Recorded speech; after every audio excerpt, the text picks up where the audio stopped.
over to Yvette Banfield, where she will do openings and introductions of the panelists.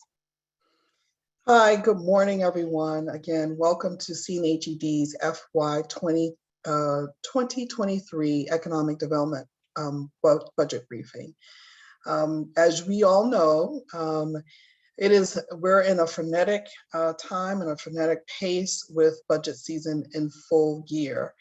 And we would love to have had more lead time to even be able to plan a in-person budget briefing and to give more advance notice, but we want to particularly thank the presenters, the agencies that are joining us today for their flexibility and making adjustments to their schedule to join us for today's economic development briefing. We are appreciative of our partnership with them. And we also want to thank you for joining us as well as our members and stakeholder partners. This is an important time as the district is coming out of COVID and opening up increasingly. We started off the week with an in-person budget briefing on housing, on the housing budget ask. And so we're delighted that the agency directors and representatives are here to share with us the mayor's budget and their priorities for the FY 2023, focused on workforce development and jobs. And so before I'll just kind of go over the lineup.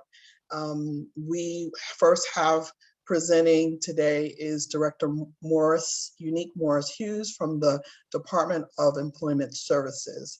I will turn over the mic to her in a few minutes. I just want to mention to you or to ask folks to save the date for upcoming events that CNHED has related to the budget. We will be having CNHED's rally is scheduled for May 7th. So please mark that in your calendar. You will hear additional information from us about that. And then also we just want to put a plug in for May, which is DC Small Biz Month. Stay tuned for additional information. And with that said, I am going to hand it off to Director Morris Hughes. She is going to present her budget, and then we'll have some questions. Please note that we may not be able to get to everyone's questions, and some of the presenters have a hard stop. So we're going to try to keep this moving. So good morning, Dr. Director Morris Hughes. Thank you so much for joining us. I'm going to turn the mic over to you. You know, that's a tongue twister, Dr. Director. I hadn't heard that one. But nonetheless, good morning, everybody. You know, in Seattle, I would call this day to be a day full of liquid sunshine, but it looks like it's going to storm and rain, but it's still a good day nonetheless. We did have a graphic, Yvette, and I'm not sure where it may be, but we'll figure it out and get it over. If we can't share it during my talk, then we'll share it with you, and you're welcome to share it amongst the group. Okay. First of all, we're really excited about the mayor's proposed FY23 Fair Shot budget. Not only does this budget reflect critical investments and operational support for DC government, but it is our way of creating a just and equitable recovery because we are still recovering from the COVID-19 pandemic. And so here at the Department of Employment Services, we have really laid out a blueprint on how we intend to move the work forward of the agency. And it's actually called a Vision Forward Plan, where we have highlighted 6 key areas where the agency has doubled down, invested capacity, and added more muscle to improve not only our work, but services to residents of the District of Columbia. So I'm going to talk about our budget through the lens of this Vision Forward Plan. So the first is promoting the district's human capital. And the whole idea here is positioning district residents to be competitive candidates that are part of this talent pipeline in the region. And so one way that we are doing that is by expanding our training offerings. And so with a $34 million investment, we will be able to train our residents through the DC Infrastructure Academy, Project Empowerment, and Office of Youth programs and apprenticeships. This $34 million investment is through the American Recovery Plan Act dollars. And not only will be an increase in slots, but it'll be an increase in high quality training opportunities that connect DC residents to family sustaining, there it is, family sustaining jobs. The next is that the mayor will be investing $14 million in local funds to increase the training wage to align with that of minimum wage starting this July 1st. Minimum wage come July 1st will be $16.10.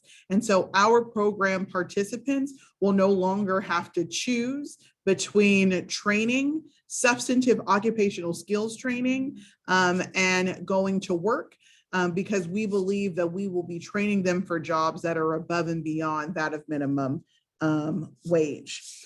Next is aligning workforce and education. And the mayor has invested an additional $6 million to support earning and learning in the Marion Barry Summer Youth Employment Program. What this also means is that our young people have an opportunity to be highly engaged, go to school or continue any academic preparation, and also participate in the Summer Youth Employment Program. And we know for the last 43 years that SYEP has changed the lives of many district residents. And I can't tell you how many people I come across and say, their first job was at the Marion Barry Summer Youth Employment Program.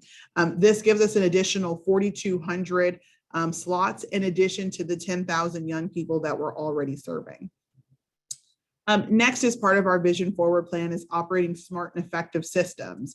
There's a $2.3 million of a capital investment on centralizing all of our youth program operating systems.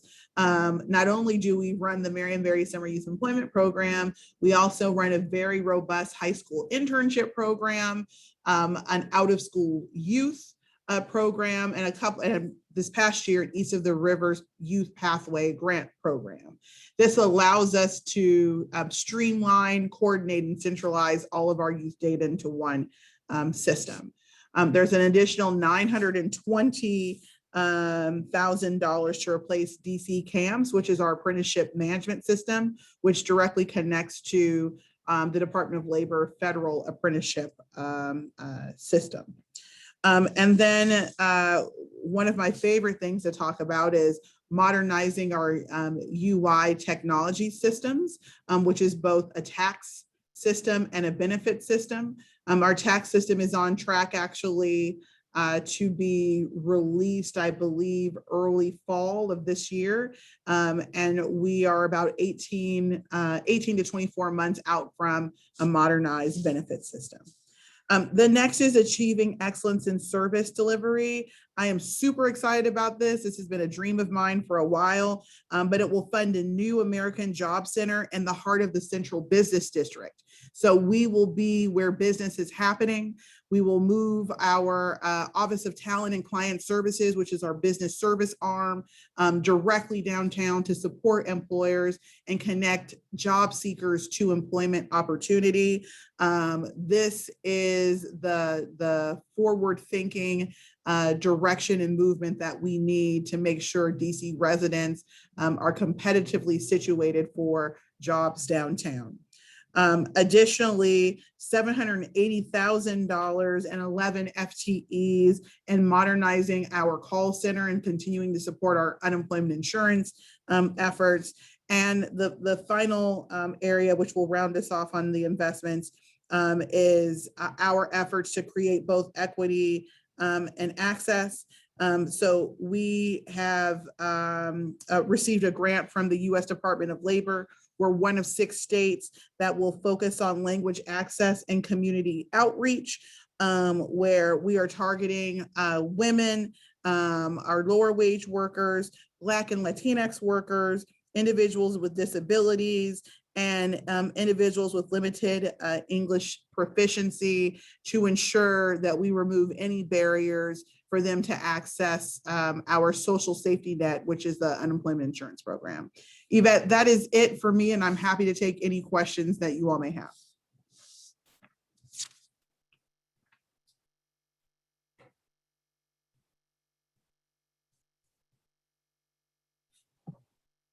Excellent, thank you.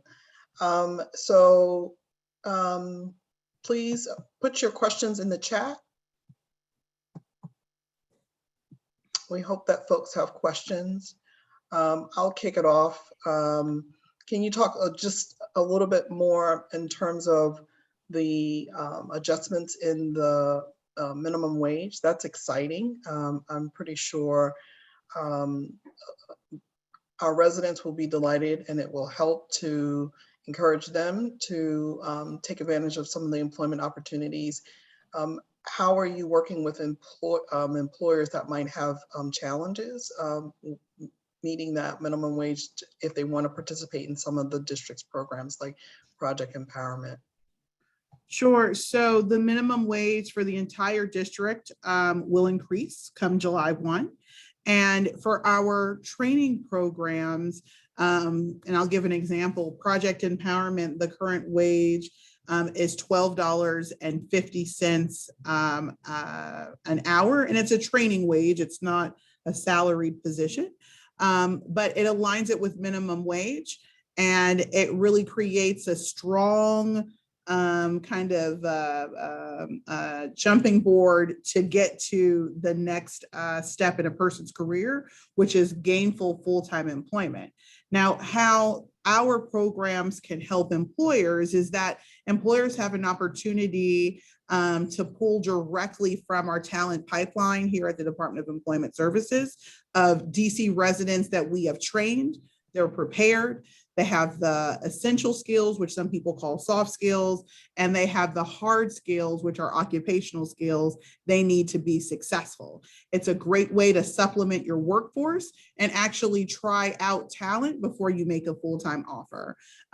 If there are folks that are interested in learning about what we do in our programs, my recommendation is to visit our website, does.dc.gov, search for the Office of Talent and Client Services.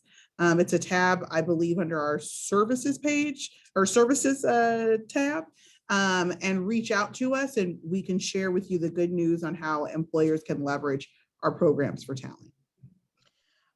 There's a question, where is the new AJC going to be located downtown? We haven't finalized the location yet, but this budget allows for funding to, once we identify the location, to retrofit and build out the space that we need. So after the budget is finalized, we began the work of identifying a space to lease out. And we want that to happen obviously sooner than later. Here's another question. Can you talk about the OJT program and if there are efforts to streamline the process for employers to engage district workers? We want to work with DOES, but contract start dates can preclude us. Yep. So a couple of things. The OJT program, I think, is another way for a business to build a talent pipeline. My team has been working on how to streamline all of the administrative aspects of OJT. It is a federally funded and organized program, so we do follow those timelines. I know I've spoken to Mr. Holt about this as well. We'll continue to streamline and remove redundant steps where possible, but my team is currently working on it. Excellent. Aside from DC residency, what is the eligibility criteria to connect with any DOES program? On the DC resident side or for the employer side? Sorry, I didn't catch. So Iris, I'm guessing from the resident side. Okay, so on the resident side, really you just have to be a DC resident.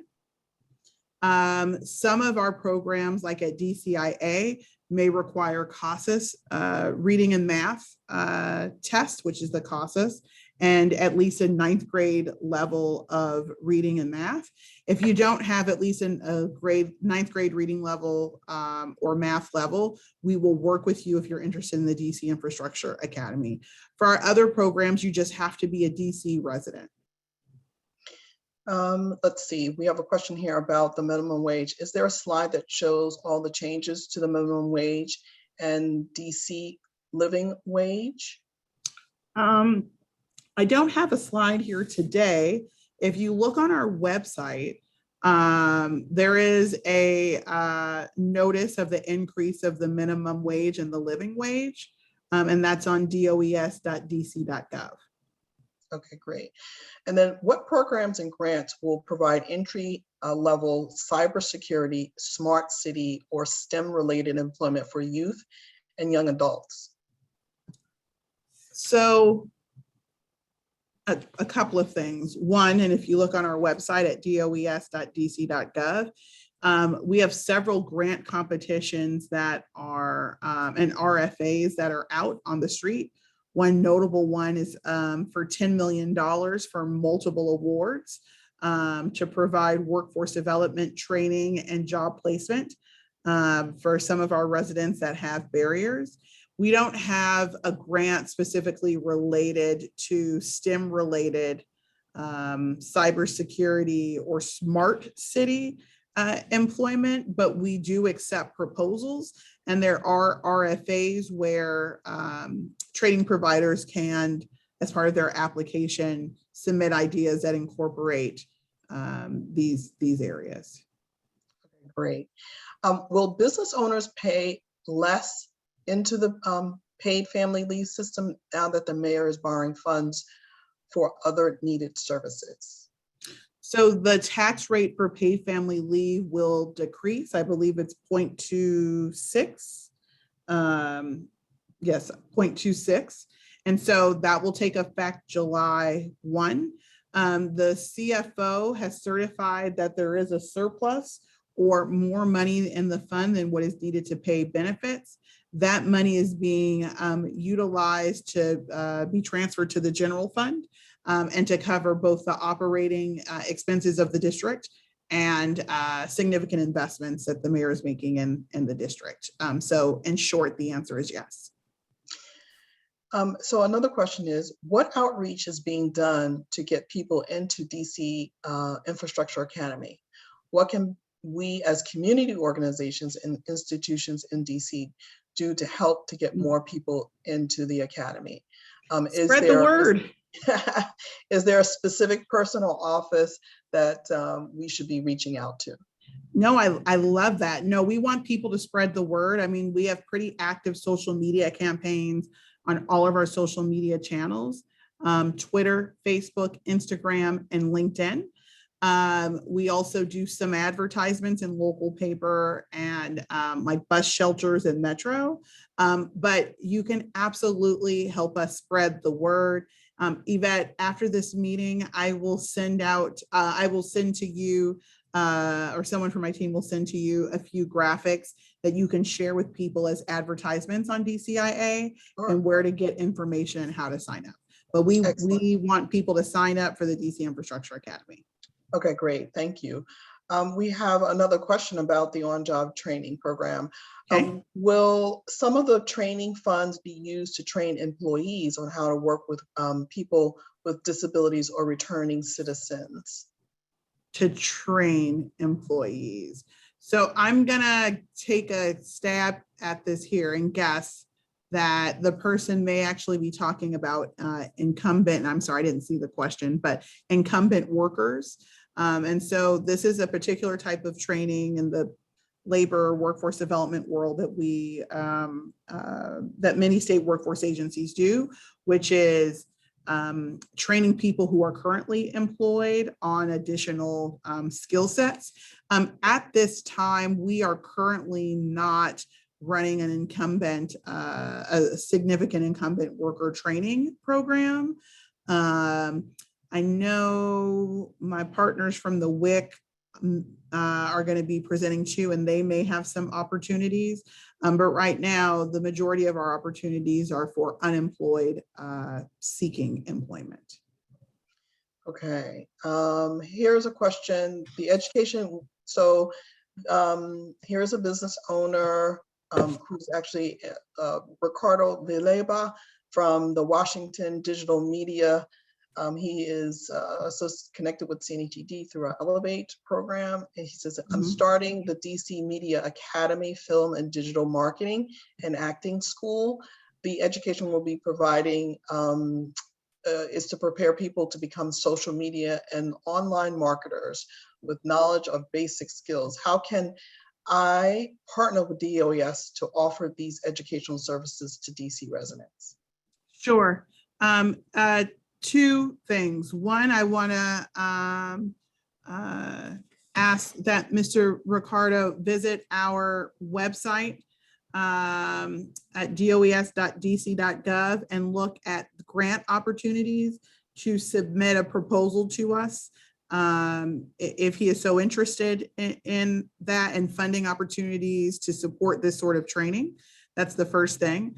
The second thing, to connect directly with, and I don't know the age group here, but we do have contacts for youth programming, which is different than our adult programming.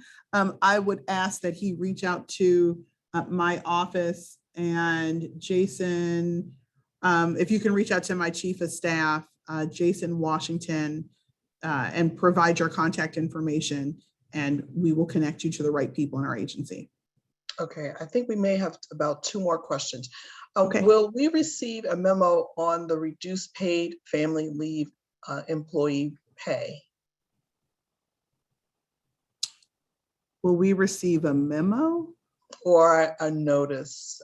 I'm guessing some notice informing employers about the reduced paid family leave for Tax? employees. Yeah. Okay, so so a couple of things. One, in the budget, the FY23 Budget Support Act, there is language for the July 1 tax date to start. So that's the decrease in tax as of July 1. And then there is also an increase in benefits, moving the 3 benefit categories up to 12 weeks. Everything in the budget is currently proposed. A notice will be sent out as soon as the budget is finalized and the budget process has ended. So yes, memo or notice will be sent, but we're still actively engaged in the budget process. Okay, thank you, Director Morris Hughes. This last question is about the JROTC. Okay. And STEM students. Are there entry-level talent acquisition training and direct employment programs available for these participants or young people? Yeah, we don't turn down any young people. And I think the summer youth employment program and the high school internship programs are really good places for us to connect young people. I would love for whoever is asking the question to reach out to my office, specifically my chief of staff, and we'll connect you to the right person in the Office of Youth Programs to assist with connecting these students. Perry Carter, you want to put your contact information in the chat, but maybe they can also get it, and we can also try to figure out, make sure that we help to make that connection. So I see that Director Christy Whitfield has joined us. And so I know that Dr. Unique Morris Hughes has a hard stop. And so what I would like to do is thank her very much. This is your third or second economic development. Maybe third. I think it's this. I'm losing track with COVID. Me too. So And you helped us launch our economic development briefing. And so I really appreciate your willingness to always be flexible and to present and share information about the budget with our members. So thank you so very much. And we'll follow up with you and connect any information that we're seeing in the chat with your team. Perfect. That's perfect. Thank you so much. Be well. Good luck, Christy, Rosa, and Steve Miller. Take care. Thank you. Take care. Take care. So next up, we have Director Christy Whitfield. She leads a fabulous team, and the agency is the Department of Small and Local Business Development.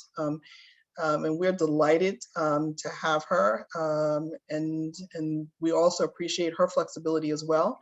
I know that she thought that we were going to do this on the 28th, and we scrambled to get her. And so we really appreciate you joining us today. So I'm going to turn over the mic to you. I don't know if you have any slides that you want to share. Oh, great. Fantastic.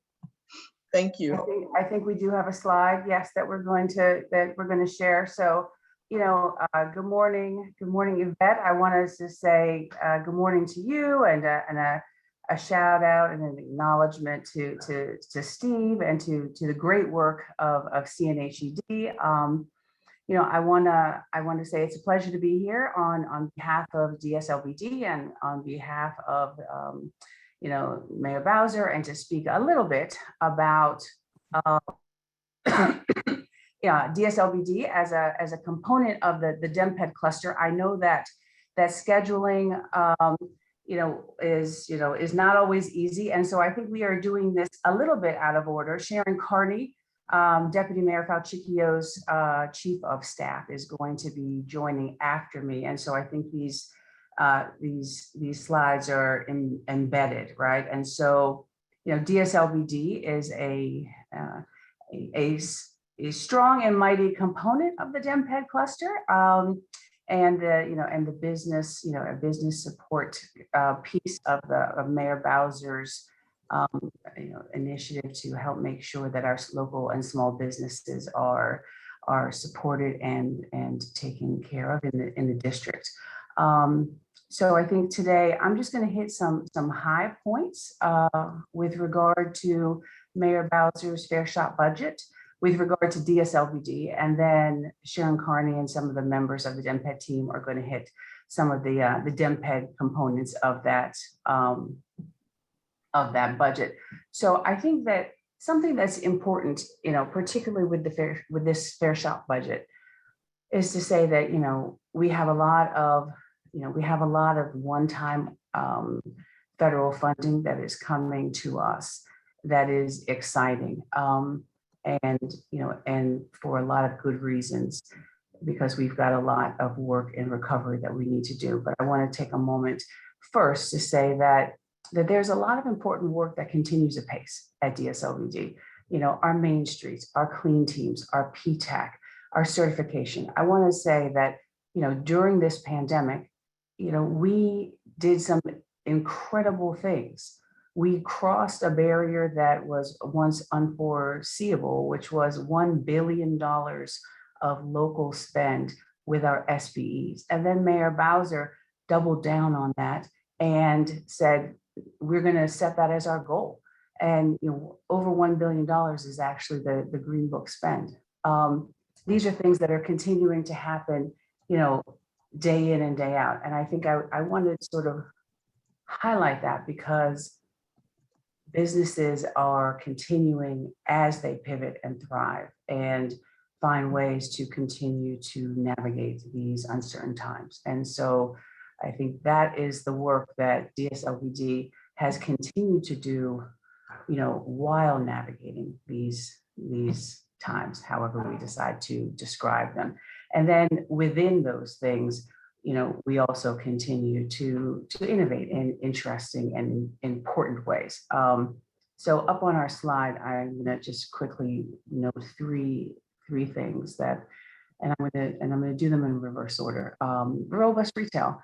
Robust retail is something that actually happened because of the great work of our compliance team we always want our primes to make sure that they are spending appropriately with our local vendors. And but when they don't and fines are levied, we take those fines and we turn them around and make sure that they're used to augment and foster growth within our local communities. And the robust retail program came out of fines that were levied in the past, and Mayor Bowser has realized that this is such an important source of programming that she put it into this year's budget to the tune of $500,000. And so later this spring, we will be launching a round of robust retail, but this is for 23, something that she's codified into the budget to the tune of $500,000. The We Aspire program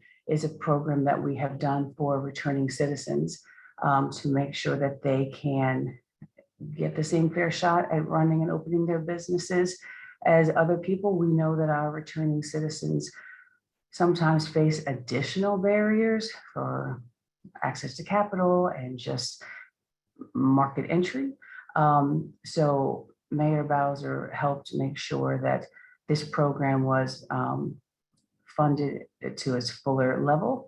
And we see that funding returned in our 23 budget, which is important, both for that access, but also as we think about equity, which we do for each and every program that we run at DSLBD.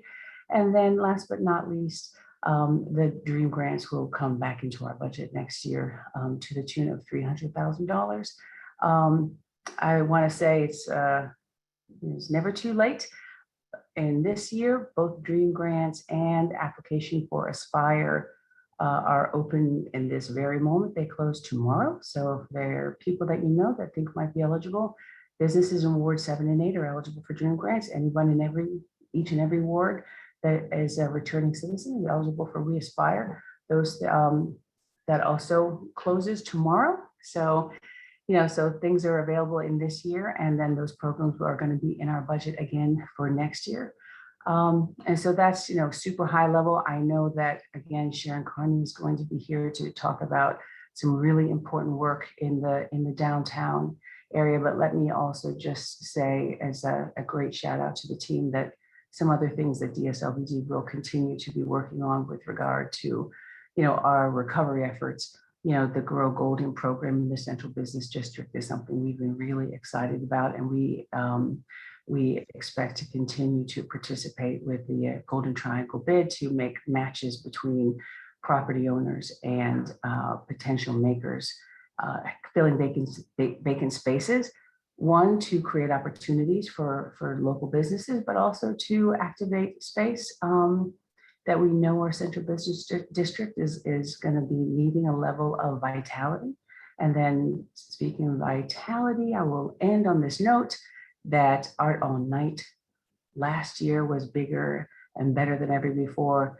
And I want everyone to be looking forward the last weekend in September, because we will be having the biggest, fiercest Art All Night you've ever seen across multiple, almost 24 locations across the city. And Art All Night, again, is an activation of arts and culture across the neighborhoods, which brings into our corridors, an infusion of arts and commerce and community, and really shows the importance of what we can do when we, amplify the culture and the creativity that our city has to offer. And I think I'll end there, because I think that is what our small businesses show. And that is one of the reasons that we know that DC is, as the deputy mayor has been saying, the city of comebacks.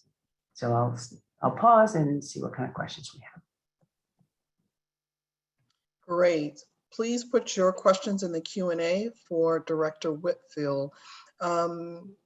I'd like to throw out a question. Can you talk a little bit about the Clean Teens and the Main Streets program in terms of funding for this year? Yes. So sure, we've got, we've currently got 28 Main Streets and 36 clean teams across multiple corridors. And they are, in many regards, boots on the ground to make sure that our local businesses have, access to hands-on help and technical assistance to make sure those corridors are, thriving and clean and safe. I continue to be amazed and astonished by the hard work of our clean teams, I want to say, and also the importance of a face-to-face interaction that our main streets can can really help, because sometimes, especially when a business needs help, people don't always want to say, I'm struggling, I need help, I'm not getting the sales I want, I don't know how to go to help.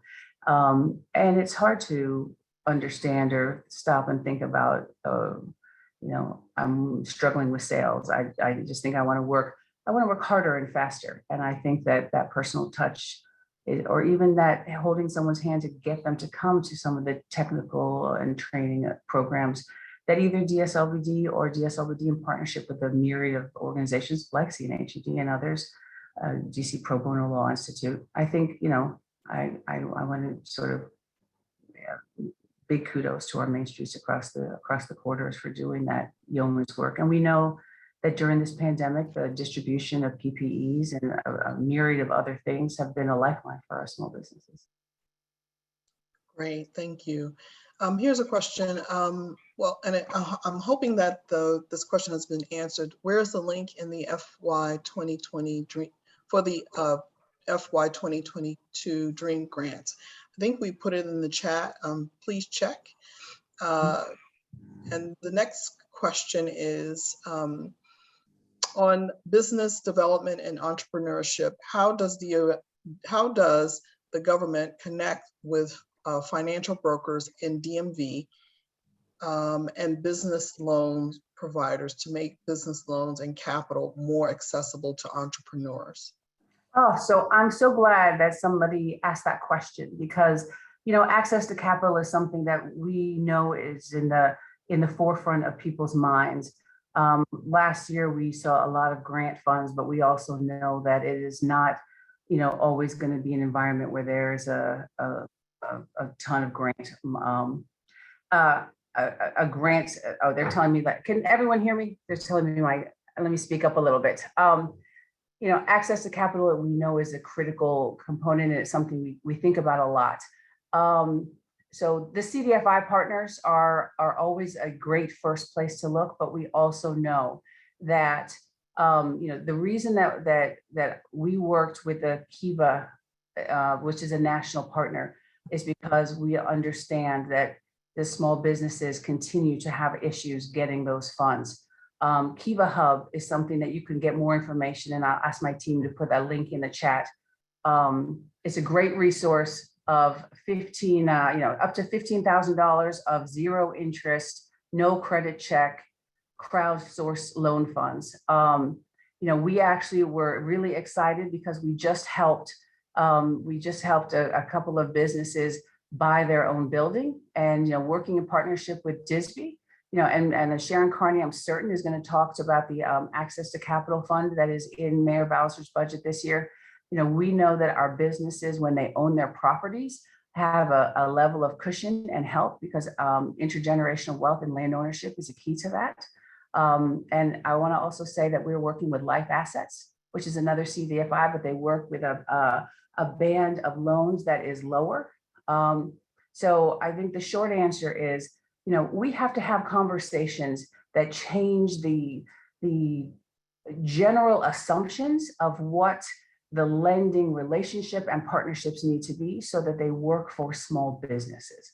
Not all of us have an assumption of 20% down, and challenging those things, is important, so that lending works for real people and not just traditional people, right? The lending has to work for the lendees and not the lenders.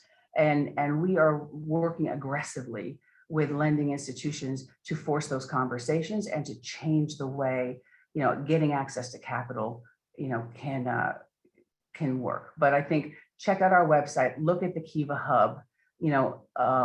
talk to life assets. And then the other thing that I do want to say is that changing your cash flow, saving money is another way of changing your access to capital. We have been looking at different types of factoring. And there's an organization out there that is in partnership with Stacey Abrams, which is why I was sort of interested in it, where if you can collect your accounts payable in 48 hours for a 3% fee and manage your cash flow in a different way, then it's a life changer for some businesses. So we're looking at it from every angle. So we have another question or a request. Could you, so I'm in Ward 4, part of Manor Park, Main Street. Could you consider two nights out or arts? I'm not quite sure of this question. 2 night for arts? I think the art all night is what they meant. Sorry. So they want to have an art all night in their neighborhood. So art all night is going to be 2 nights, and so I would say reach out to Christina Amorosa. So we are looking at having it on Friday and Saturday night. I think we are having each location do 1 night or the other. And so I would say talk to Christina about which night, each night could be. I don't think we are right now contemplating having 1 location do 2 nights. And that would be for sort of funding and scheduling and a series of things. But I'd say talk to Christina about that. Okay. Another question is, do you have programs for businesses who work from home or in shared office spaces so that they don't have to have their own shop or outside workplace? Absolutely. I think that it used to be in a more traditional model, this goal that we were all on this one track to get into a retail shop. And for many, many businesses, that is no longer either the goal or a good idea. There's no one path to success. I want to say that like the DC pop-up, which has been very successful, run by Rahama Wright from Shea Aileen, is a pop-up where she highlights, I forget the number, but I'm gonna make this up, so it's probably incorrect, but I'm gonna say at least 4 dozen brands in that store, which is currently on Connecticut Avenue.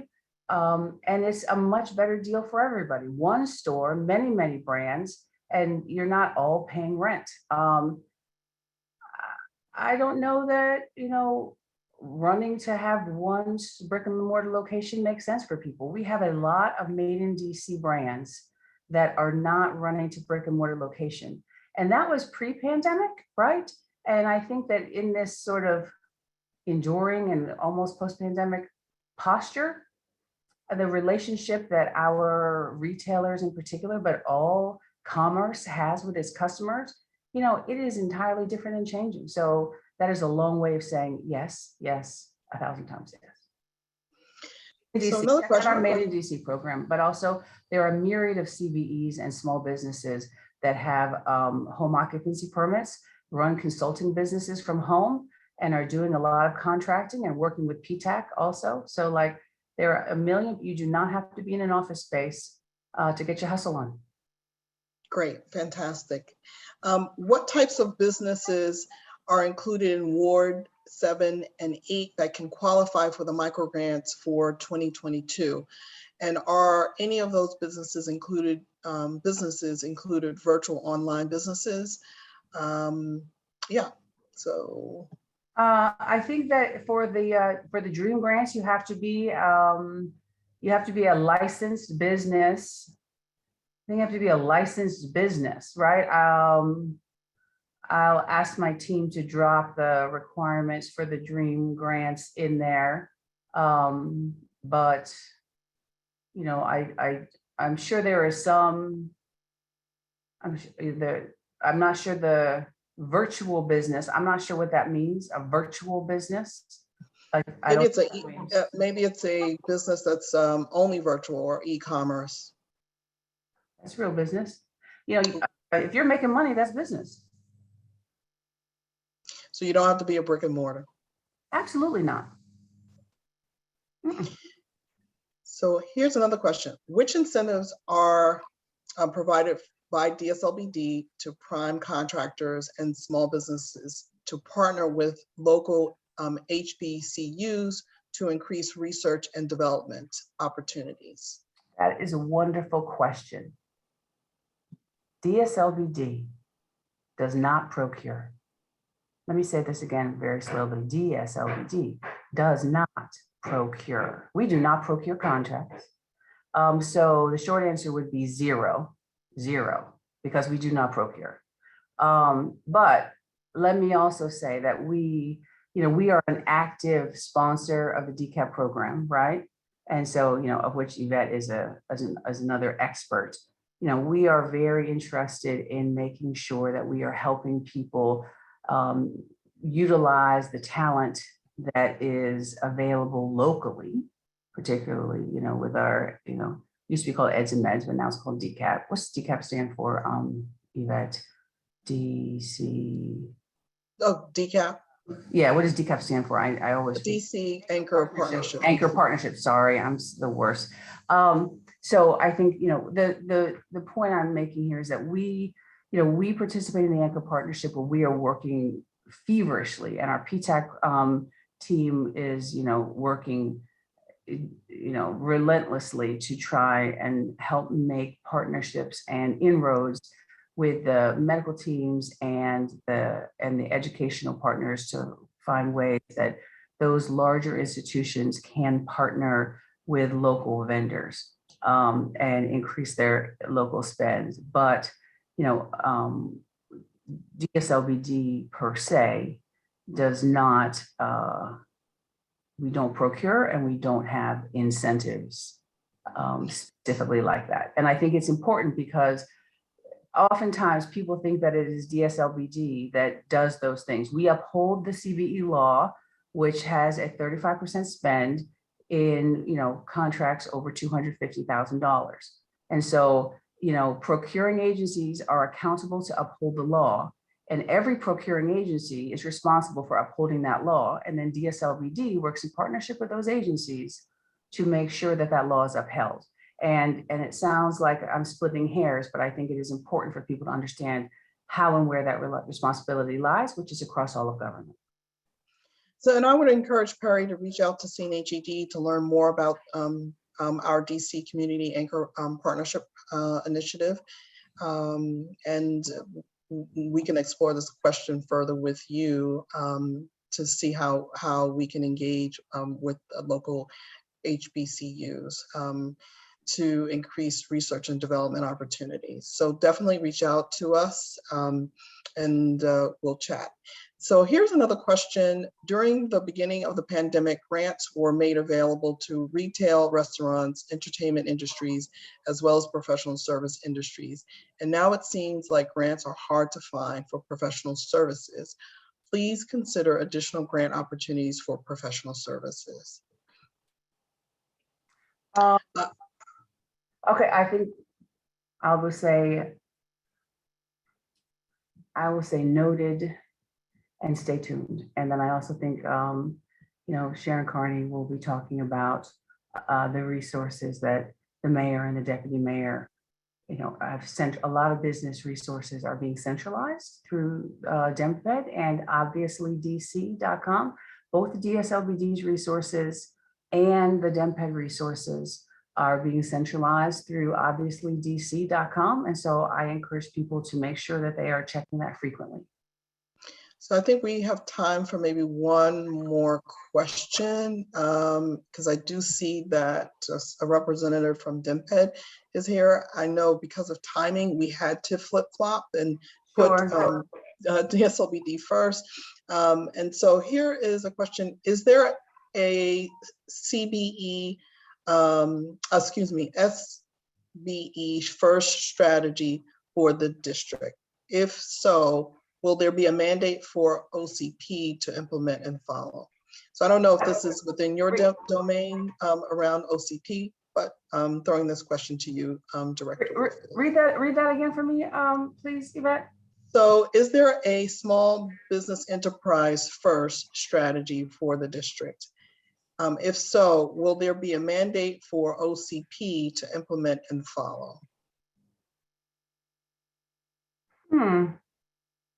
Well, I will say this. I will say that the $1 billion spend goal and the current existing law is, is pretty strong.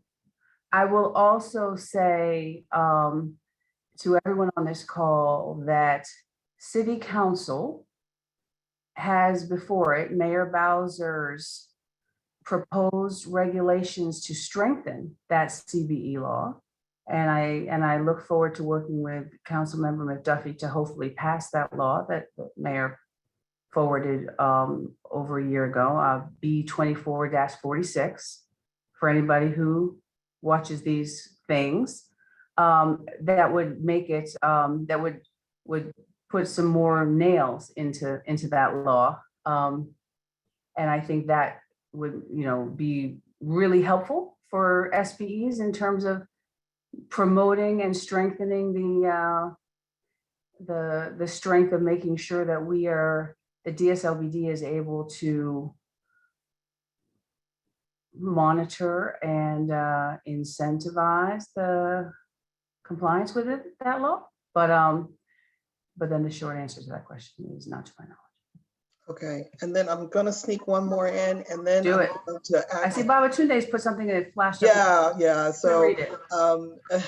does DSLBD intend to release the construction administrative support contract RFP in this current fiscal year or in FY23? I don't know what that is. The construction administrative support contract. So Babatunde, you're gonna have to. I'm actually not sure. The construction administrative support, what is it?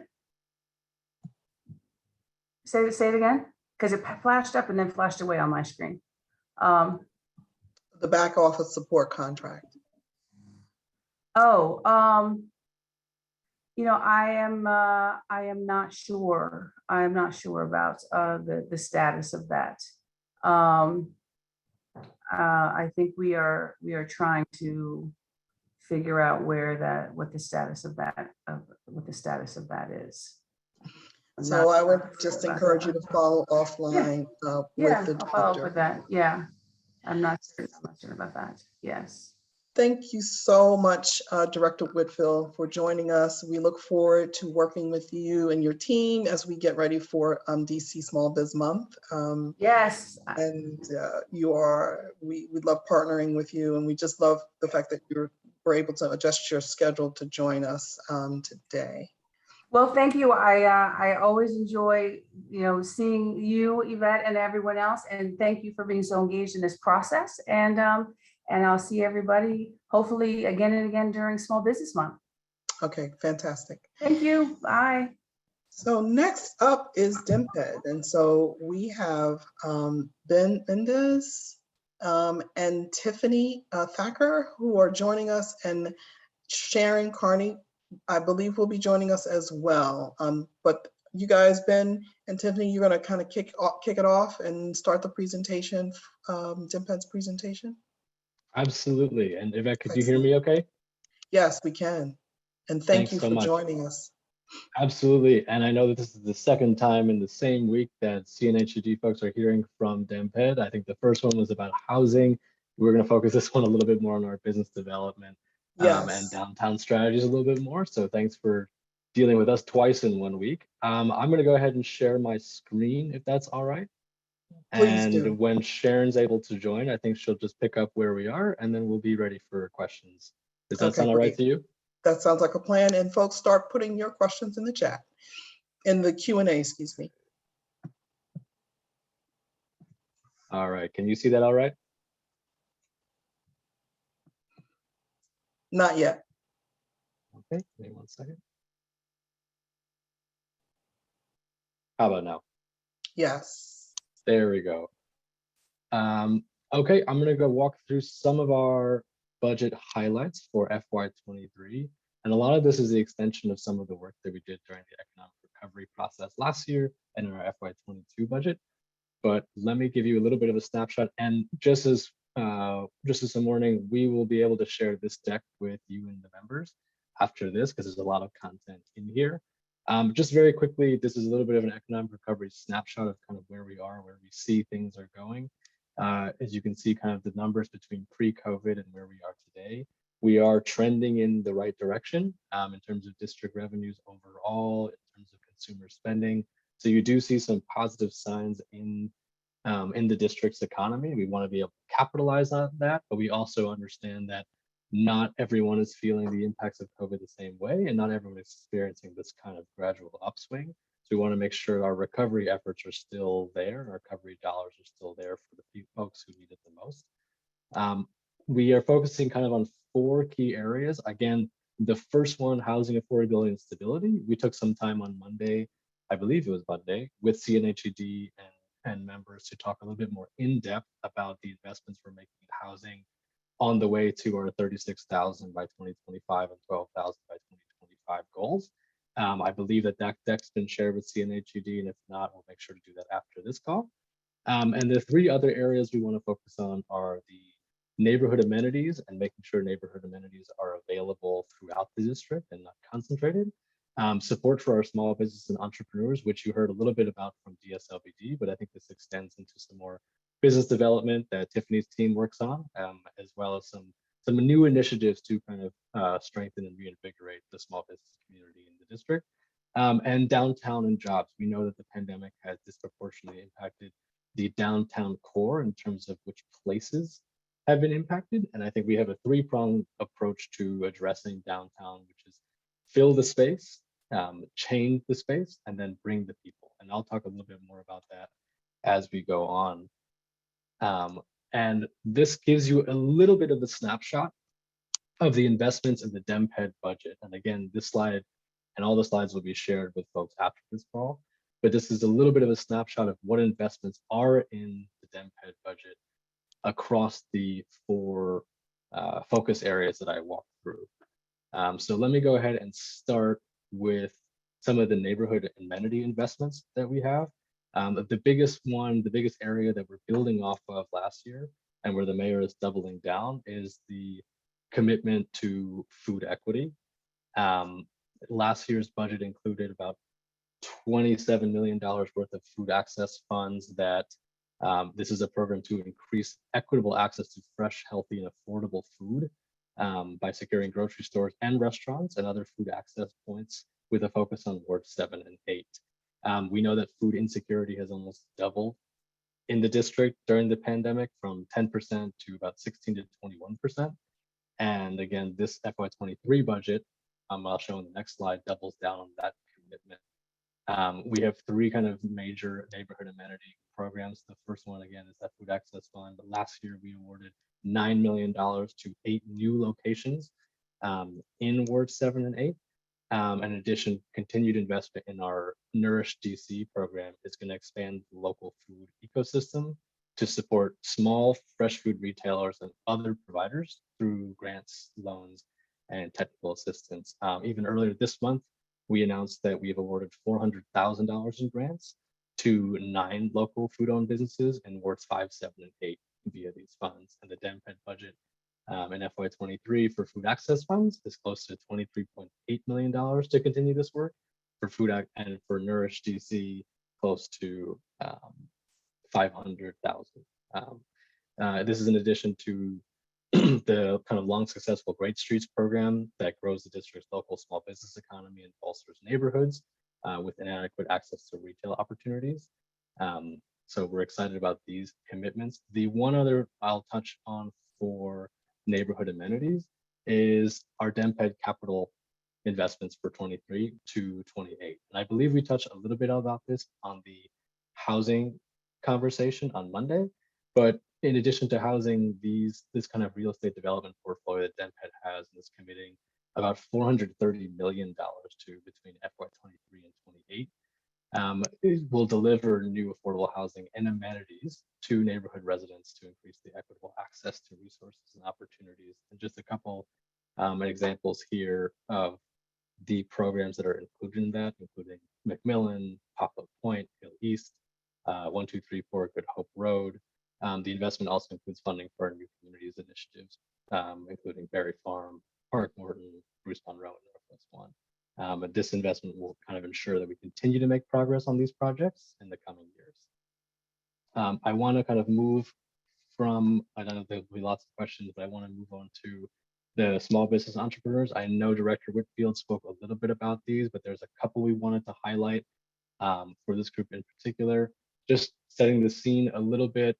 I know at the beginning of this presentation, we had a lot of the macro trends that are trending in the right direction from an economic standpoint, but we also know that some of our small business revenues and small businesses, excuse me, are still struggling. And this chart on the right kind of shows just from January 2020 to December 2021, this small business revenue decreased by about 67%. So we still know there's a lot of folks still hurting and a lot of more work that our recovery dollars can be doing to help us make sure that we're bouncing back as a district. All of these opportunities, especially the ones that are existing in FY22, you can find at obviouslydc.com. That is our central hub that Tiffany's team and the rest of the DemPed folks are kind of making sure is our central focal point for business opportunities. So you can find these all at that website. Some of the big ones in FY23 that are continuations from FY22 include the Bridge Fund. This will be the third round of Bridge Fund investments. We have $8 million in the FY23 budget that will continue our Bridge Fund investment by enabling art and entertainment venues specifically to reopen and recover post-pandemic. In addition, the FY23 budget includes $4 million additional dollars for the Commercial Property Acquisition Fund. This fund launched in FY22 and provides down payment assistance for equity impact enterprise eligible businesses for the acquisition of their commercial property in the district. This is support for up to $750,000 or 25% of the sales price. DemPed and the mayor's office recently had an event, I believe 2 weeks ago, that highlighted the Commercial Property Acquisition Fund and the new investments in the FY23 budget. The two other ones on this list are the Inclusive Innovation Equity Impact Fund and the SMB Growth Fund, or the Small and Medium Business Growth Fund, which will provide new growth-focused investments for DC businesses. And those respectively are $2 million and $3.4 million in the budget for FY23. The DC Community Anchor Partnership was increased in this budget to $500,000. Again, this is a little bit more of our place-based efforts to make sure that some of our anchor institutions use their procurement power to support local DC minority-owned business enterprises. Shop in the District is a continuation of what we were doing in 2022. Again, urging folks to kind of use district or take advantage of district businesses during the pandemic. I know, and I think DSLBD spoke about the medical cannabis business enterprises, as well as the 3 programs listed here. So what I'm actually going to do is move on towards the downtown. I see that Sharon's joined us. Sharon, or if you're able to see the screen, do you want to pick up at the downtown here? We seem to be at a good transition point. And if not, I'm happy to keep going.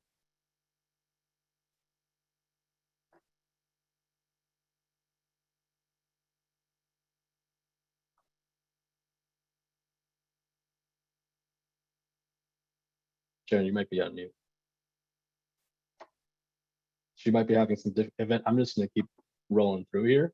As I said in the beginning, we have a 3-pronged approach for talking about downtown recovery and jobs here. The first is fill the space. The second is change the space. And the third is to bring the people. This just a little bit of a snapshot of where we are in the CBD. We know that there are historic vacancy rates in the downtown area. This map shows you a little bit, or this chart shows you a little bit of what that split between office and residential looks like in the downtown. And it also highlights some of that vacancy that we mentioned early on. Right now in the central business district, there's a 16.8% vacancy, which represents about 18 million square feet. And we think that the kind of three-pronged approach of filling the space, changing the space, and bringing the people is going to help revitalize a little bit of what downtown is, and make sure that it's still a central point for vibrancy and economic growth for the city. So I'm going to start here with fill the space. Sharon, if you're able to see the screen, let me know. I'm having some tech issues. So please keep on going, and I'll try to get screens on the right screen. Sounds good. And for filling the space and trying to making sure that some of that office space can be best put to use, and again grow, kind of keep downtown as our economic engine, there's three kind of main investments in the FY23 budget that we think speak to this. The first is a continuation from a program that we launched in this year. That was in the FY22 budget, $7.5 million for the Vitality Fund. Again, this is going to provide opportunities for DemPed to target businesses that are ready to lease their own physical space in the district, with a preference for central business district. We have included some changes in the FY23 Budget Support Act that provides flexibility in types of businesses and business sectors we support, and allow them to kind of move back to the district or start their work in the district under those new requirements. We've listed them here. Right now, if they lease, own, or agree to lease or acquire a physical space in the location of 7,000 square feet in the district with the CBD preference, where they're committing to at least 5 years of lease and 50% on-site work, and the development of a workforce program, or committed to spending at least 5% of contracting with SP eligible businesses. And again, we think that this Vitality Fund, with this amount of investment, will create about 750 jobs directly, and about 2,250 indirect jobs. Business retention, expansion, and attraction, what we call BREA. There's a $1.4 million investment in FY23. This will support 6 new full-time employees at DemPed to support business attraction and retention, including FTEs focused specifically on government leasing.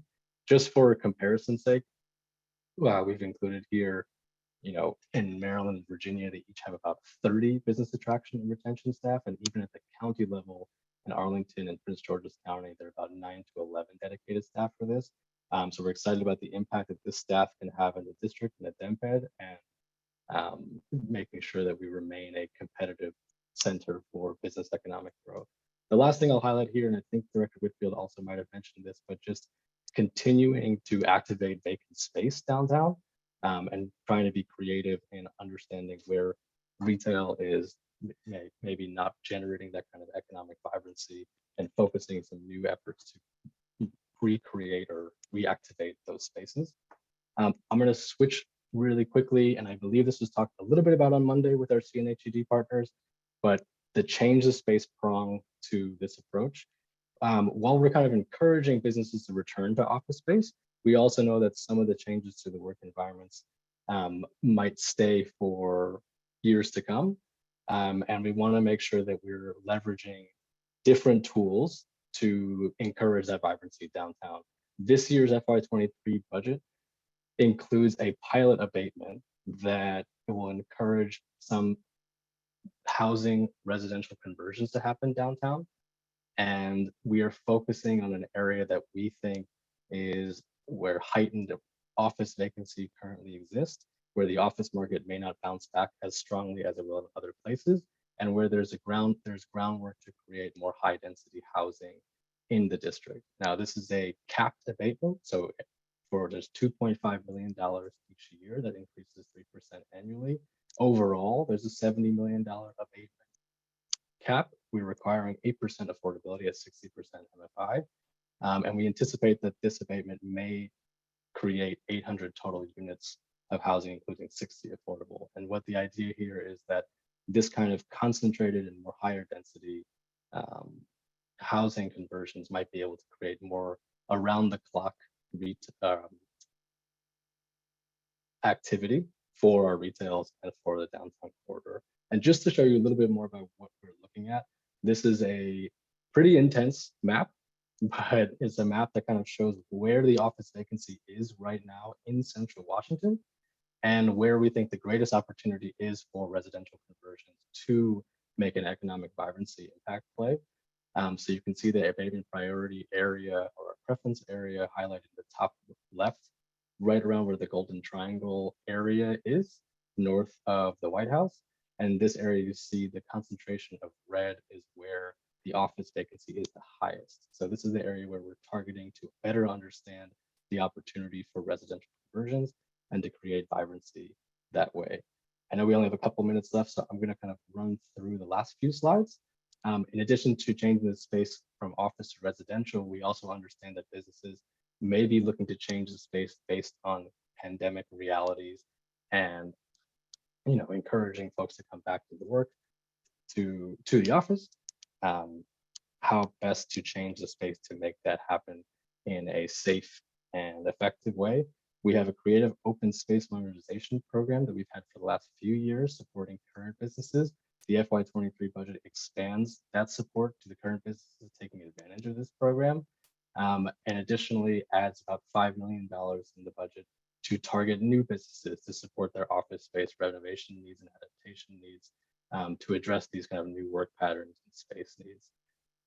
We understand there's a lot going to be going on downtown. There's a lot of ideas for how downtown is going to look both a year from now, 5 years from now.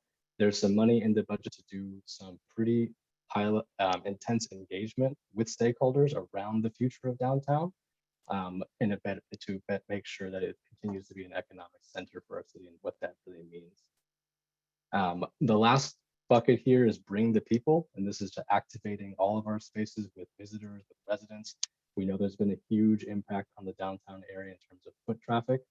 We have a few different investments in the budget this year. One is the DC Family Fund Destinations $5 million fund that will kind of create and enhance attractions downtown and adjacent areas in different ways. And we're excited about that opportunity. The Creative Streets and Culture implemented by the Office of Cable, Film, TV.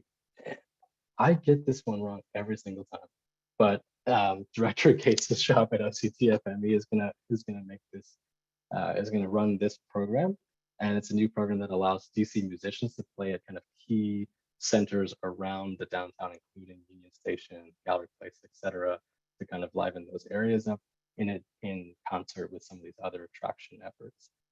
The last few I'll mention is that there's a couple of more investments here for bringing events and supporting local events. For example, a lot of the events that are locally put on have fees associated with them from different government agencies. This continues an FY22 program where we provide relief to those local festivals and local events, and also some funds to attract new larger events to the city, including big events, festivals that might need infrastructure as well. So I'm going to stop there in the interest of time. I know there might be a lot of questions. I think there's some questions in the chat already. I'm going to open it up to Sharon and Tiffany also to kind of address those. Again, this deck will be shared, Yvette, with you and the CNHED folks. So I'll stop there and stop sharing my screen.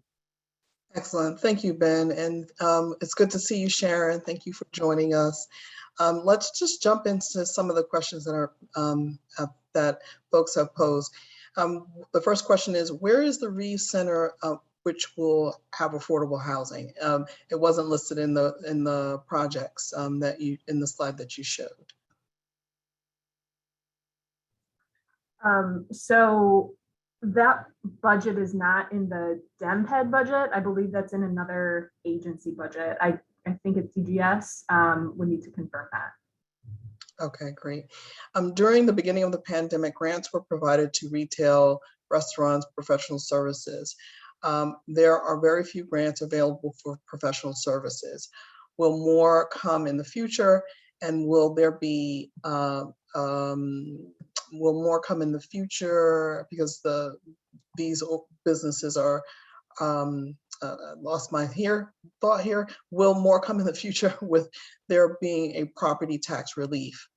So that question is related to a question that was asked earlier of Director Whitfield. So Sharon, I'm not sure if the small and medium business grant program addresses this question. Yeah, I think maybe Tiffany could speak a little bit about the SMB fund, because I think that creates some new opportunities and actually will be launched very soon in this fiscal year. Yeah, absolutely. The Small and Medium Business Growth Fund is a new investment for us in fiscal year 22, and it's meant to be growth capital for DC-based small businesses. And so the funds will be given to businesses via grants, and you'll be able to use those grants for technology advancements, equipment purchasing, as well as office space renovations. We'll be announcing that in the next couple of months for applications being open for DC-based businesses. So this next question. The other item I would flag that also is already active but has additional funds in fiscal year 23 is the Inclusive Innovation Equity Impact Fund. So that supports tech and tech-enabled businesses and others that are equity impact enterprise eligible. So there is additional, I think, 2 million added in fiscal year 23. Okay, so this next question is about the Bridge Fund. One of the challenges is that businesses at risk may not have a lease at the moment, which is a prerequisite for the program. Any way to change that requirement so that businesses who are already struggling because they have a lease dispute with their landlords? So this is the question: is if they have a lease dispute, but they don't have an active lease? Yeah, or if they're at risk.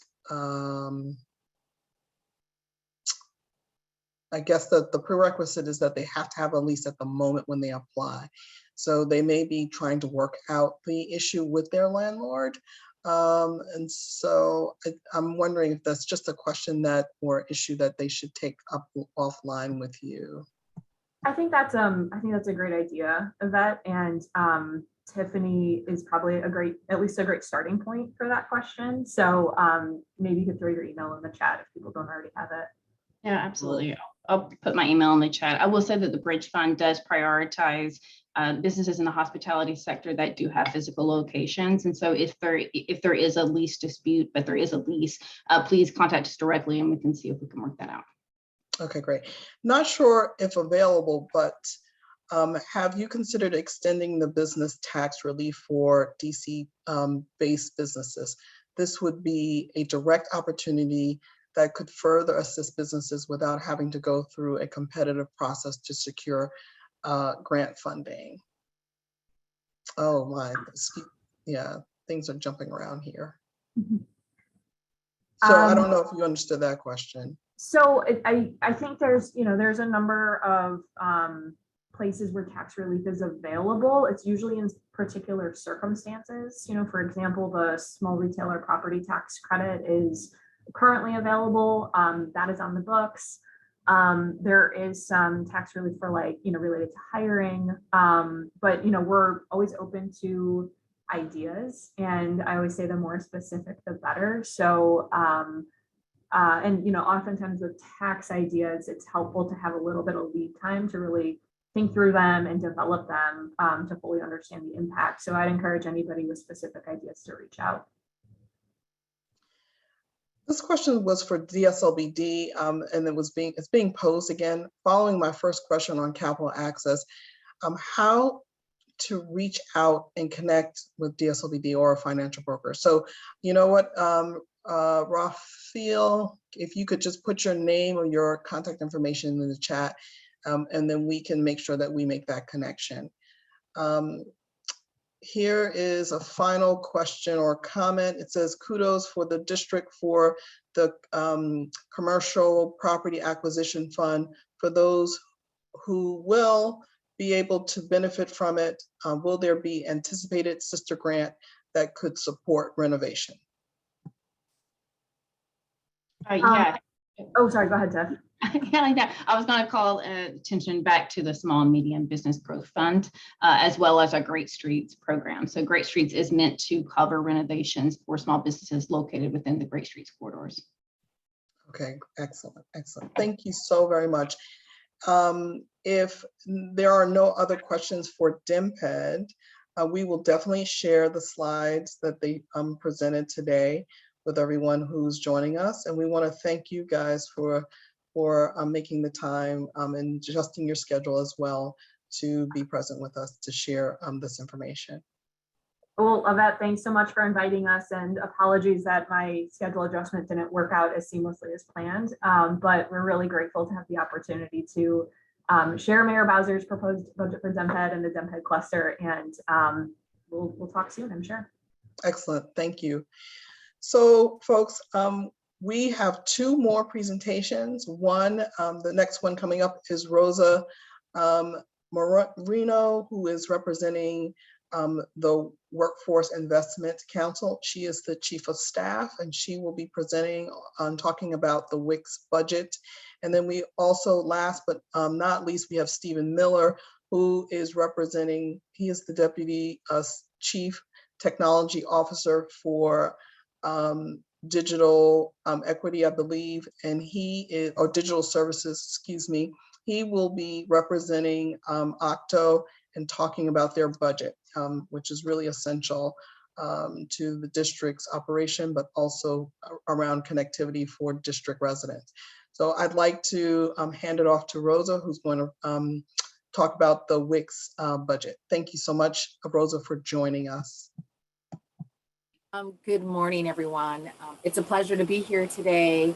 Apologies that Director Smith is out of town today, and I didn't prepare a fancy slide deck, so I now noted, and next time we'll be sure that.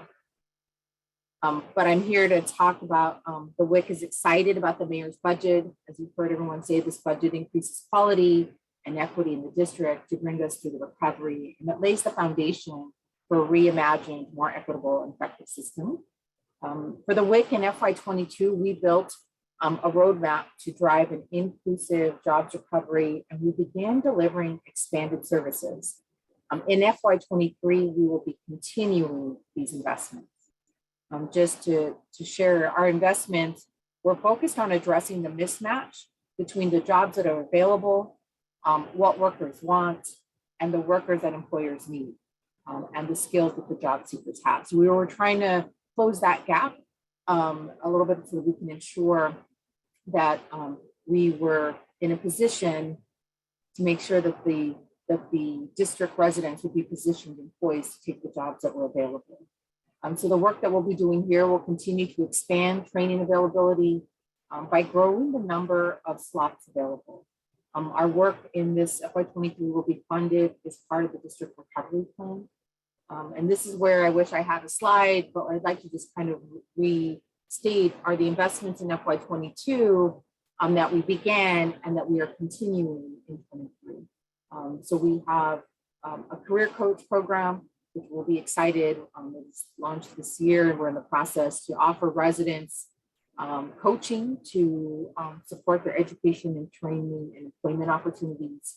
We have grants that we were giving to employer partnerships. So for employers specifically to apply for funding and in order to offer training to new and or incumbent workers. For those of you that are not familiar, I'll just plug that we have our last and final round of grants for the employer partnership with a deadline of April 15th. So if you aren't aware of that or may know someone who's interested, there's still an opportunity to apply for funding for this year. So please review that. In addition to that, we do have a solicitation for IT training opportunities, as well as home health and nursing training, and part of our healthcare workforce partnership. So those are actually open and active RFAs today. The deadline is coming up next month. You can apply, and these are investments that will continue and carry over into FY23. And then finally, we do have an ongoing partnership with OSSI to fund Career Pathways grants, and that will continue in FY23. So as I said, our goal here is to be able to grow the availability of training opportunities so that we can ensure that all the good jobs that are here in the district, that we have Washingtonians and residents who are available to fill those positions. Those are the highlights. So if there's any questions, please let me know. Thank you. Does anyone have any questions for Rosa on the highlights that she shared around the WIC's budget?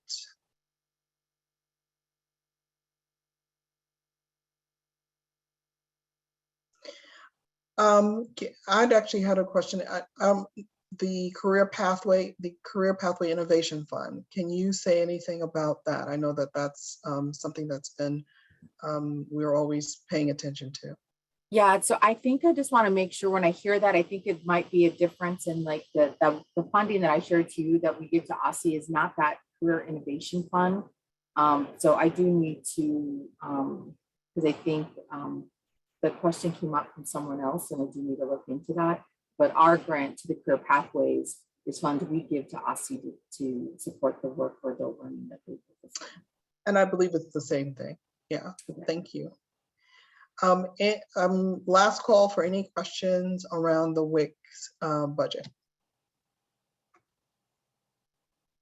and how they work with employers.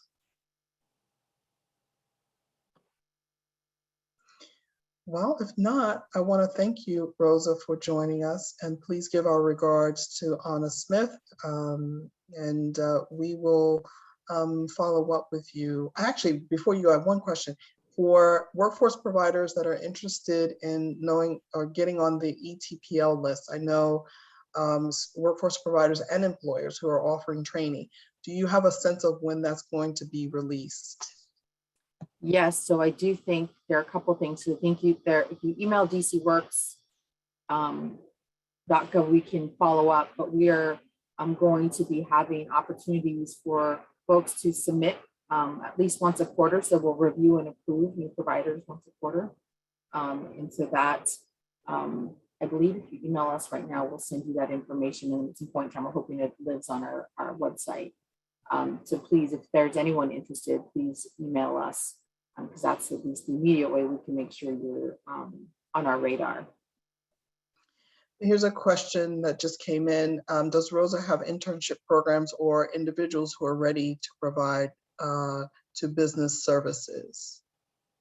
So we do right now do not have specific internship programs through any of the investments that I referenced. Is there any way that who should they contact or follow up with to learn or see if there are internship opportunities? Should that be the DOES? I think that was likely where you'll go. I would need to get back to confirm that. So if there's a person specific name or if somebody wants to reach out via our dcwork.gov email, then just to make sure I can get a more specific answer. So I don't just send you into the general ethernet, that would be great. Okay, great, thank you. So thanks again, Rosa, and enjoy your day. We appreciate your time. Thank you. And as I think like Dr. Morris, who said, anything you all can do to help us ensure that this information gets shared and folks know about all the great work that's happening, we really appreciate your assistance. So thank you for the opportunity this morning. Okay, great, fantastic. And last but not least, we have representatives from the from OCTO, from the Office of Chief Technology Officer. And so we're delighted to have Stephen Miller joining us and also Nina Liggett as well. And they will be talking about some key highlights in the budget for OCTO. Thank you. I'm going to turn it over to you. First of all, thanks for having us. And it was great to listen to everything from our partner agencies that we work with a lot, Director Morse Hughes and Director Whitfield, Rosa from the WIC, and of course our friends at DemPed. So I'm here to talk about OCTO's budget. I have a little bit of an easy job. We're going to kind of kick this off with a quick video that's going to give you guys an overview of some of the big things that we're looking to accomplish in the coming year. And let me get to that video real quick.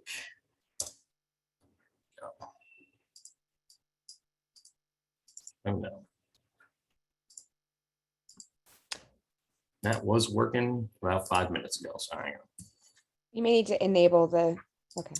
It was, I'm sorry, everyone, just give me a moment. I'm gonna restart the PowerPoint real quick. All right, so while I'm talking about that, we're gonna cover investments that we have really in kind of two areas. We have key investments that we've put in place around our digital services division. That's myself, so I'm the deputy CTO for digital services, and I'm gonna talk about how that links into investments, further investments that we've made regarding the digital inclusion initiative, because we can't really do much with our digital, we can't really do much with digital services if we aren't being inclusive of our residents that have the most needs in that regard. All right, so just one moment, I almost have it set up for the right view, and I will make sure the video will fire off this time. It will. Okay. So now go back to share. Here we go.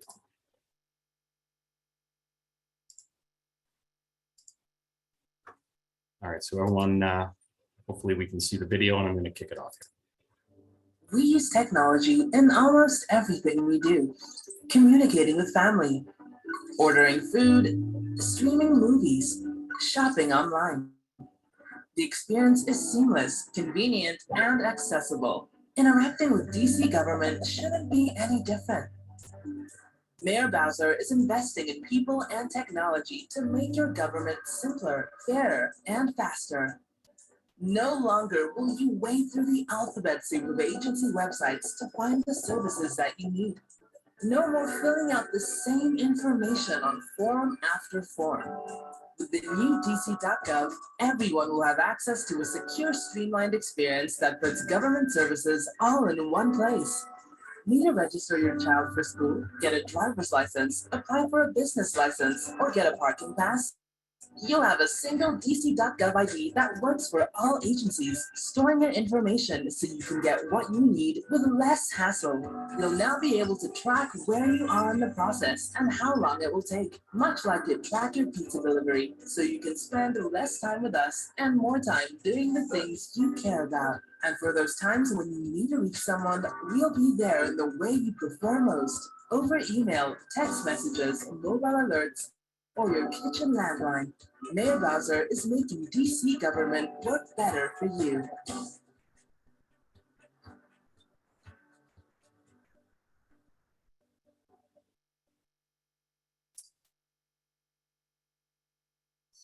All right. So really, I mean, the gist of this is what we're looking at is, Octo launched kind of a new division in this current fiscal year. And this division, we're focused on creating new digital projects and services from, the ideas that we've been thinking through for years and years. And we're doing this in like an agile development, methodology. It's proved to be more crucial to be agile now more than ever. I think we've learned our lesson that we need to be able to do things pretty quick in the last 2 years with the pandemic. And the foundation that we're building around that ability to do things quickly is within the new digital services division here at Octo. This is a team that has an expertise to co-design solutions that are going to put users first. It's going to empower agencies through technology to deliver services equitably, but also efficiently and effectively for DC residents, businesses, and visitors. And what we're doing is we're investing $12.6 million in this digital services focus. Mayor Bowser is investing in the people and the technology to make our government simpler, fairer, and faster. Our digital services team has been focused on eliminating complexity, duplication, obsolete technology, and we're doing this by investing in solutions to scale and accelerate the digitalization of the district government. We're enabling faster, smarter decisions to be made. We're improving service delivery, and ultimately our goal is to improve customer satisfaction.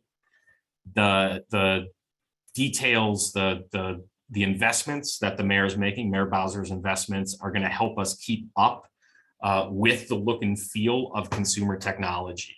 My boss calls it the Amazon effect. And that is, like, we need to make things easy for people to use at home. And in order to get there, we have work that we need to do. We need to work across agencies. We need to work across departments. We need to make sure that these agencies and departments that historically haven't had to work together in the past are doing it today and doing it in the future and doing it forever. We're going to take a couple of steps to make sure that this is going to kick off right and it's going to be sustainable. We're going to take steps to streamline business processes and data needs across the agencies and departments. We're going to crystallize that user expectations and user journeys are important. And we're going to make sure that we are finding the right tech tools. And we're going to do that by taking those steps, those first two steps that I talked about. We can't present a solution until we work through those business process problems. We can't present a solution until we know those data needs. The ideal situation is that we're combining the expectations of the business side and the customer experience into one and finding the right tech tool to get through that. Our first public-facing proof of concept of this team and of this ideology that we're pushing through is going to be a business portal. That business portal is being worked on in partnership with DCRA. This is not an Octo-led project. This is an Octo and a DCRA-led project that is going to provide business owners a single destination to get all of the support that they need to start and manage a business in Washington, D.C. And we're looking forward to launching this first iteration of this business portal in the summer of this year. We continue to show other agencies this partnership. We've talked to a number of agencies already about what's going to be possible in our future releases with this. And there's an excitement amongst those agencies that's like pretty palpable. Like when we get in there and we tell them that we're going to make things simpler, fairer, and faster and how we're going to do it. We go through those transformational steps that we outlined earlier, and we're getting those agencies ready to go so that they can be involved in our next product. A little more detail on what we're looking at with this $12.6 million beyond this further investment in the business portal is we're looking at about $600,000 that's going to modernize our middleware platform. This is going to help agencies integrate better together. It's going to help them share their data in an easy to use manner. What I would say is as seamless a manner as possible to get information from agency to agency. It's also going to help us phase out older legacy and non-enterprise service offerings in our data shop.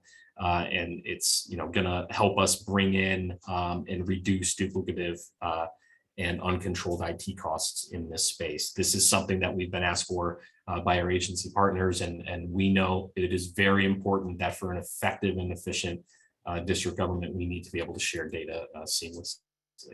We're also investing about $1 million to rethink and redesign dc.gov.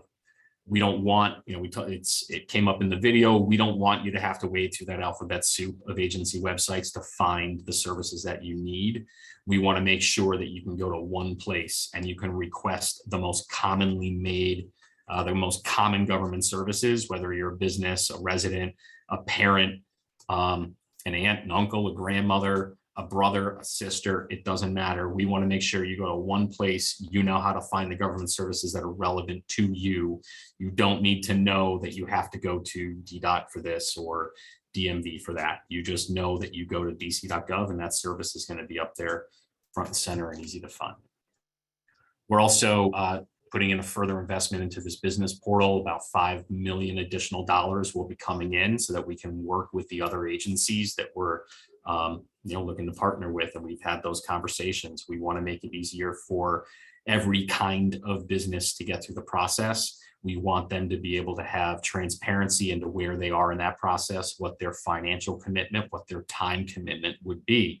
We're hoping that we're going to create, not hoping, we are going to create an efficient and easy to use experience that's going to give them the right information at the right time through the medium that they desire.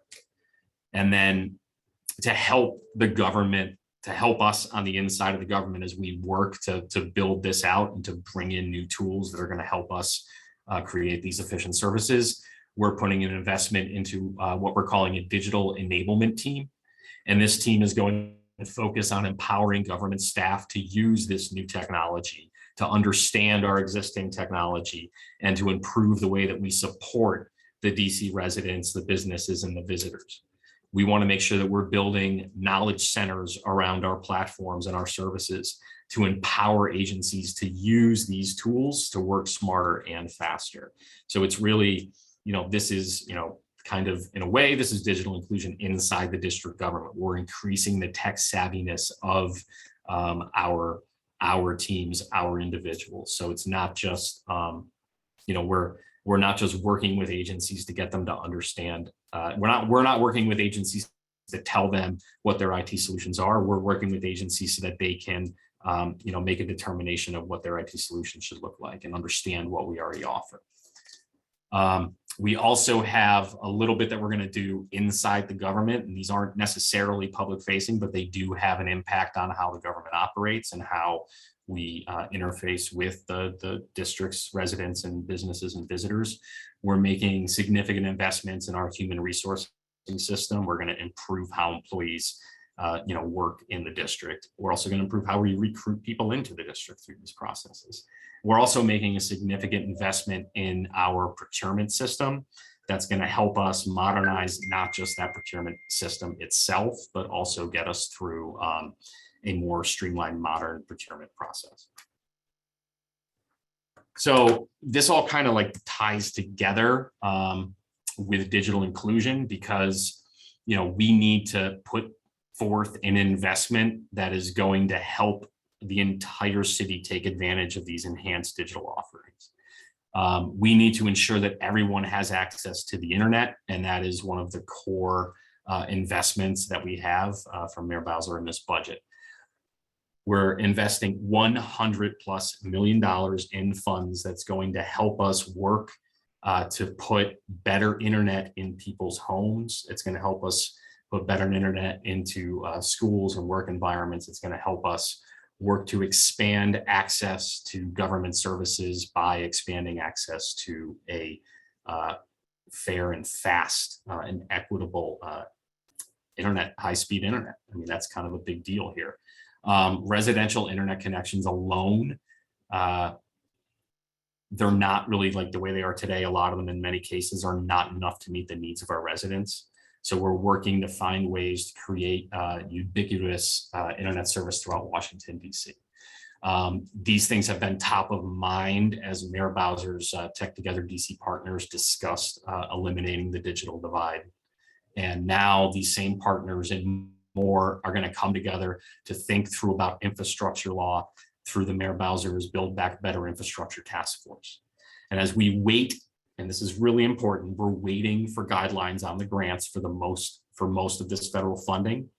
But it is, like we see this as a once in a generation opportunity to use these federal funds to try out new ideas that won't take away from other critical services and other critical programs that we have to pay for with local dollars.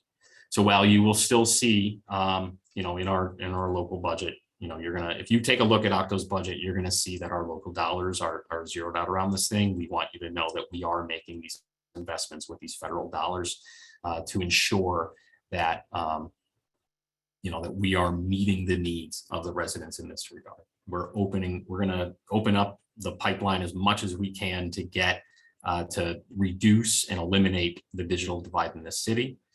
And it's going to be super important with those funds that it's going to be super important that we have these funds to push through, this broadband expansion for the city and to create a state broadband and digital equity office to help us close that digital divide.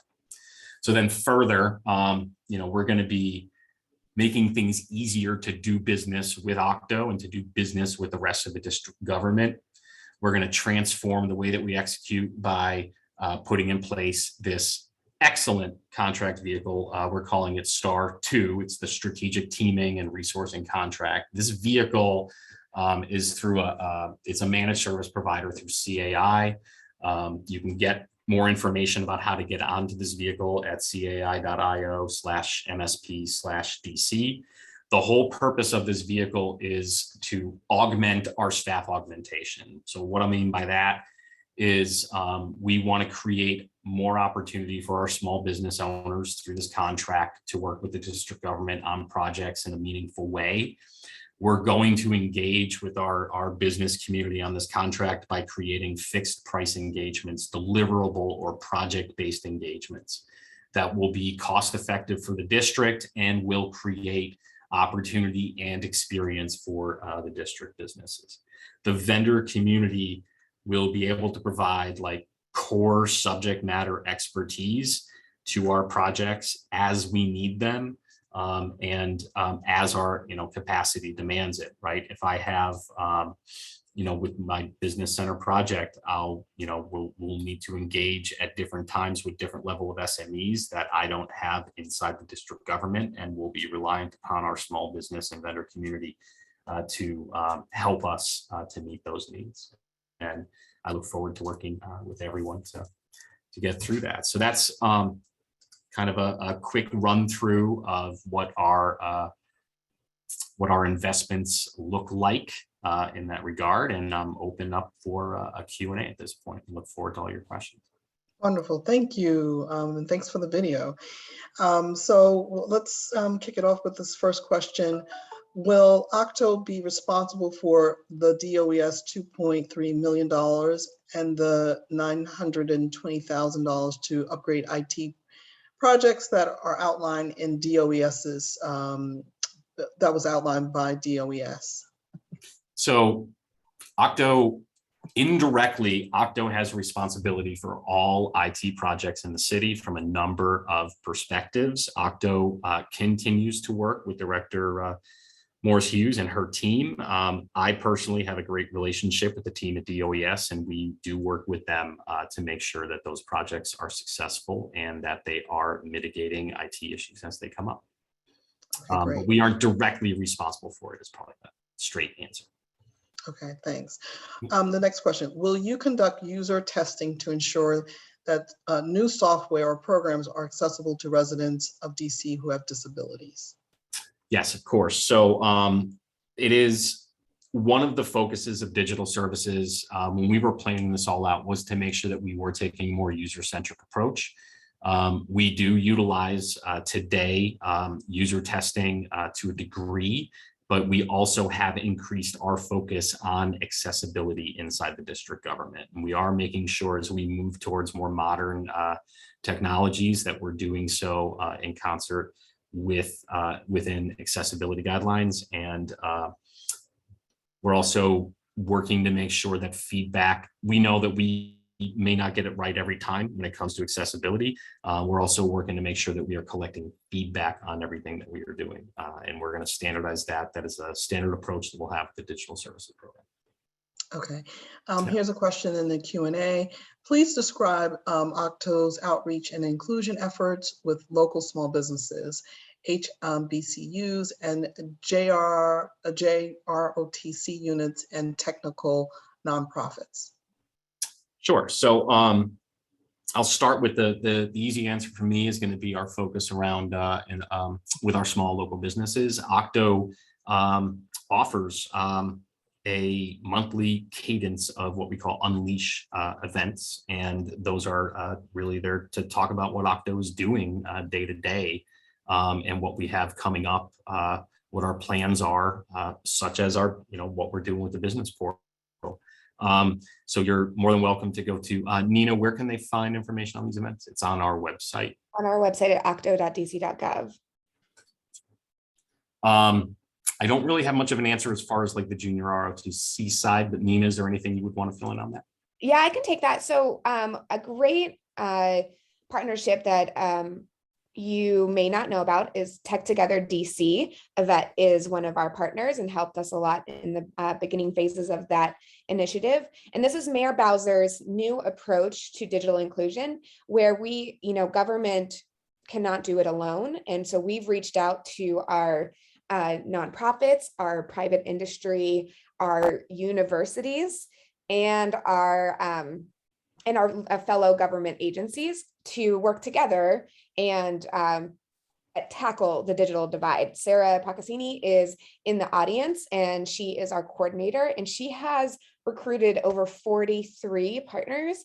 And I know there's so many more. And I do know that most of our universities are partners, like Howard University and UDC, and I believe GW. So we are open and still taking partners. You can go to techtogether.dc.gov to sign up, or you can just reach out to us. We would love to have you come on board. Okay, so it looks like we got a flurry of questions, so we're going to try to do a rapid fire and get through some of these. Here's a question. Will you work with DCRA's Tetra software? How does Tetra fit into your holistic plan? It's cumbersome, and inspection companies have to pay 13% to DCRA. There are good aspects to the software, but the cost is high for small businesses. So our primary focus with the business portal in the coming releases is around opening and maintaining your business itself. I am familiar with the Tetris package. What I can say is its integration with that capability would be in our roadmap, but it is not in our immediate roadmap, which again is focused more on making sure that we're getting transparent information out there about the time and monetary commitment and reducing duplicative data with opening and maintaining a business in the district. I'm aware of the product though. I can pass your concerns over to Sarah. Okay, great. Is this new Octo digital platform housed internally, or is it a third party managed and operated? Will there be an added features to enhance troubleshooting or requesting technical assistance? Sure. So in general, what I want to say, it's not one single platform. It's a series of technologies that come together, right? So it would be a mix of district developed, operated and maintained services and vendor developed, operated and maintained services with a single core front end, single experience. So just as an example, those that understand technology, the district is not developing its own identity management platform. So that would be a third party managed and operated tool, just as an example, without giving specifics on the platforms that we're moving towards. Okay. Will the mesh network be able to connect to DC Net, Wi-Fi, or fiber? So that's a tough question for me. I'm not the IT operations side.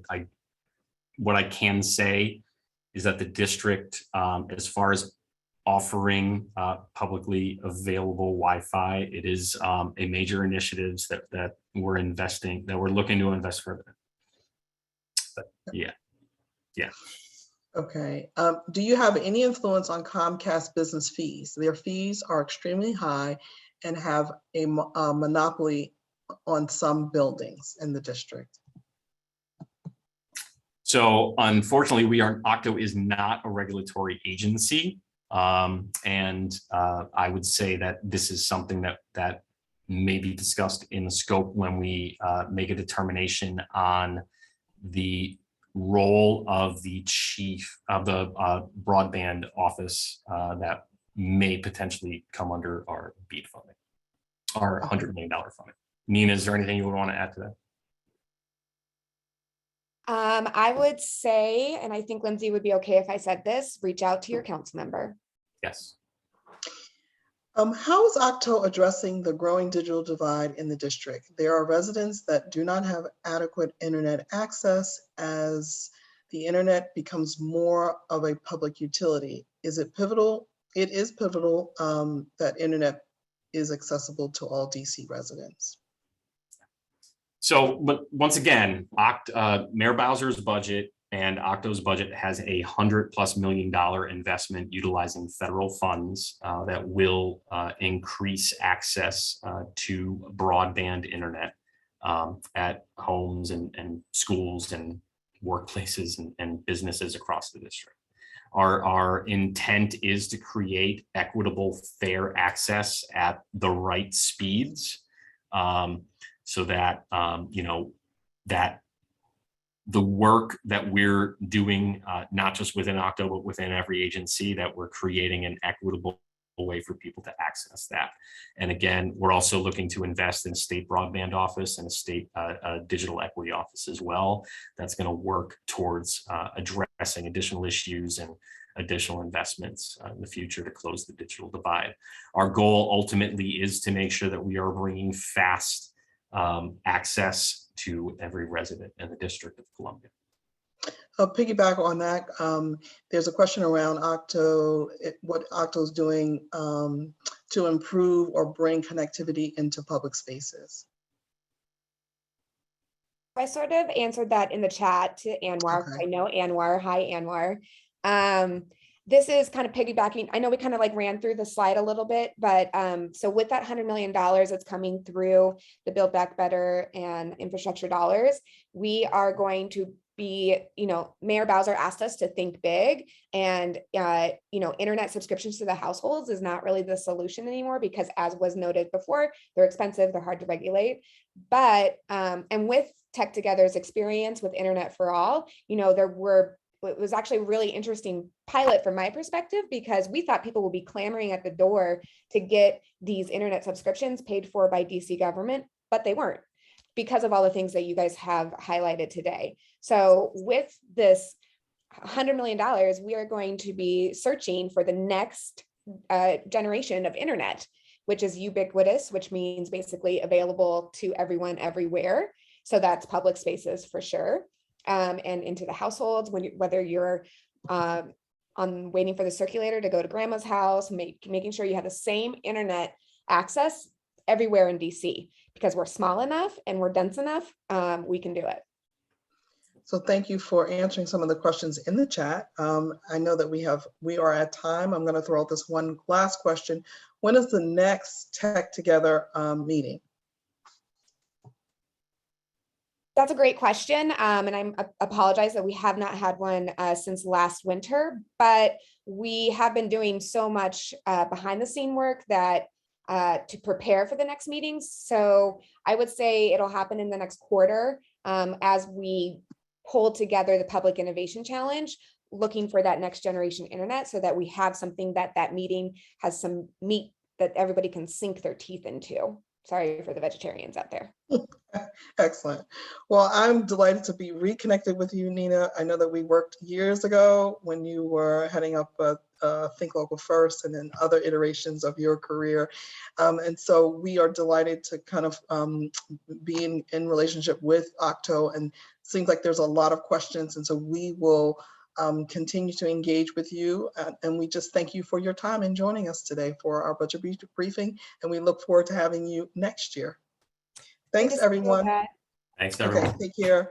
Thanks, everyone. And I want to encourage folks, as you sign off, please pay attention to emails coming out around our rally and future opportunities for you to engage around our budget advocacy.